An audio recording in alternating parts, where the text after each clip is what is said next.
what other external factors can help to create longevity for horses' joints? So you discussed icing, but like, cold hosing, I know it depends how you cold hose, right? Just like it depends on what ingredients you have in your joint supplements. No, I agree. There's cold hosing. Externally, I think for me, the most important thing is management of a horse's career. I think we've all seen it, and for some people, it's the only way. They may only have one horse that gets jumped and jumped and jumped. In the ideal world, we'd have one horse to aim with and practice with and bring out the show horse on weekends only, who knows how to jump. But managing over jumping a horse, overworking a horse, full stop, is the prime. If you don't overwork the horse, it just stands to reason that the degeneration is going to be much slower than in a horse that is being worked excessively. So for me, management of that horse's career is, start off by bringing on a young horse slowly. This makes common sense, Don't get, we see these horses jumping in the higher classes and they're 7 and 8 years old. And, they've been under pressure to get there in those few years, And that can't be good, I think they're a bit more forward in Europe. They kind of bring them on a lot quicker. I think here we do tend to take our time with the younger horses. From a kind of a virtual kind of thing, I think management of the career is very, very important when the horse goes up through the grades. And once the horse has reached the top, what does your training schedule look like?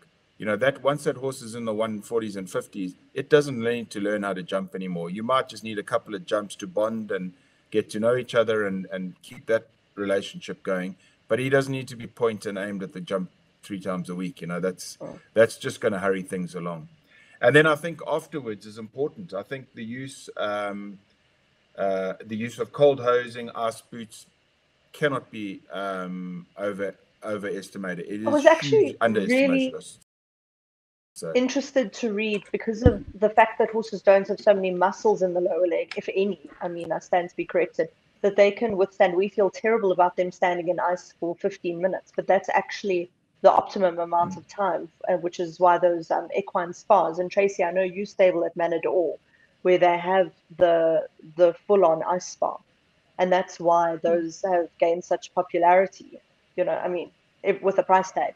But in the old days, I remember it was just a case of standing horses in knee-deep in buckets with a bag of ice in. And is that, Patrick, then just to help flush those inflammatory enzymes, hopefully?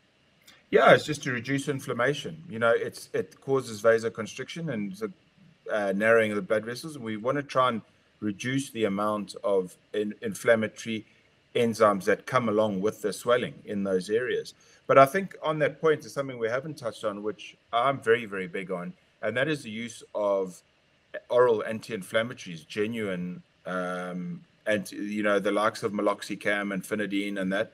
I'm a big advocate of using them after shows or after a big, a big lesson, when we've been to one of the trainers and the horse has been jumping big tracks, and you have a sufficient withdrawal time, detection time through to your next show.